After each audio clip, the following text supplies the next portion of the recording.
నమస్తే, welcome to Sakshi exclusive. Hi friends, ఈ భూమి మీద మనిషికి శత్రువు ఎవరో తెలుసా? అదేనండి, మనం నిత్యం వాడే ప్లాస్టిక్.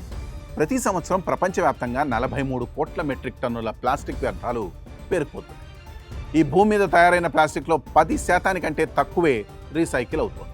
మిగిలినంతా నదులు, సముద్రాలు, భూమిని కలుషితం చేస్తుంది. చివరికి మనం పీల్చే గాలి, తాగే నీరు, తినే ఆహారం ద్వారా మైక్రో ప్లాస్టిక్స్ మానవ రక్తంలోకి, ఊపిరితిత్తుల్లోకి చేరిపోతున్నాయి. 150 ఏళ్లలో మన జీవితాన్ని ఆక్రమించిన ఈ మహమ్మారిని అంతం చేయడం అసాధ్యమని అందరూ భావించారు. కానీ చైనాకు చెందిన సైంటిస్టులు సృష్టించిన ఒక సరికొత్త ఆవిష్కరణ ఇప్పుడు ప్రపంచ ఇంజనీరింగ్ రంగాన్ని షాక్కు గురి చేస్తుంది. ఆ వివరాలంటే వీడియోలో చూద్దాం. వీడియో అయితే ఎక్కడ స్కిప్ అవ్వకుండా చూడండి. చైనాలోని ఈశాన్య ఫారెస్ట్రీ యూనివర్సిటీ సైంటిస్టులు 100% వెదురుతో ప్లాస్టిక్ను తయారు చేసి ప్రపంచ రికార్డును సృష్టించారు. సాధారణంగా మొక్కలతో చేసే బయోప్లాస్టిక్స్ త్వరగా విరిగిపోవడం లేదా నీళ్ళలో కరిగిపోవడం జరుగుతుంది. కార్న్, స్టార్చ్ లేదా ఇతర పదార్థాలు చేసే ప్లాస్టిక్ మట్టిలో కలవాలంటే 58 డిగ్రీల ప్రత్యేక ఉష్ణోగ్రత వద్ద వారాల తరబడి ఉంచాలి. కానీ ఈ చైనా శాస్త్రవేత్తలు తయారు చేసిన బియ్యం ప్లాస్టిక్ లేదా బ్యాంబూ మాలిక్యులర్ ప్లాస్టిక్ సాధారణ మట్టిలో వేస్తే కేవలం 50 రోజుల్లోనే పూర్తిగా కలిసిపోతుంది. ఈ వెదురు ప్లాస్టిక్ బలాన్ని చూసి ప్రపంచవ్యాప్తంగా ఉన్న ఇంజనీర్లు ఆశ్చర్యపోతున్నారు. ఇది సాధారణ ప్లాస్టిక్ కంటే 2 రెట్లు ఎక్కువ బలంగా ఉంటుంది. విమానాలు, కార్లలో వాడే అల్యూమినియం, స్టీల్ బలానికి దగ్గరగా ఉంటూ 20 కిలోల బరువును తట్టుకునే శక్తిని కూడా కలిగి ఉంటుంది.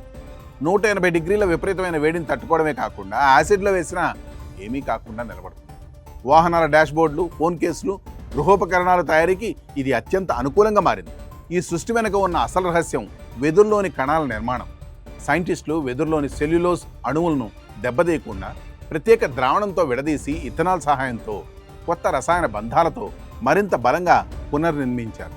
ఇందులో ఎలాంటి పెట్రోలియం రసాయనాలు లేదా ప్లాస్టిక్ జిగురును ఉపయోగించలేదు. అంతేకాకుండా ఫ్యాక్టరీల్లో ఉండే పాత మిషన్లతోనే గది ఉష్ణోగ్రత వద్ద ఈ ప్లాస్టిక్ను తయారు చేయవచ్చు. దీనివల్ల విద్యుత్ వినియోగం, తయారీ ఖర్చులు భారీగా తగ్గుతాయి. వెదురు భూమిపై అత్యంత వేగంగా పెరిగే మొక్క. కొన్ని రకాల వెదురు రోజుకు 1 మీటర్ కంటే ఎక్కువ పెరుగుతుంది. నరికిన 3 ఏళ్లలోనే మళ్లీ దట్టంగా ఎదుగుతుంది. చైనాలో ఇప్పటికే 7.5 మిలియన్ హెక్టార్లలో వెదురు అడవులు విస్తరించి ఉన్నాయి.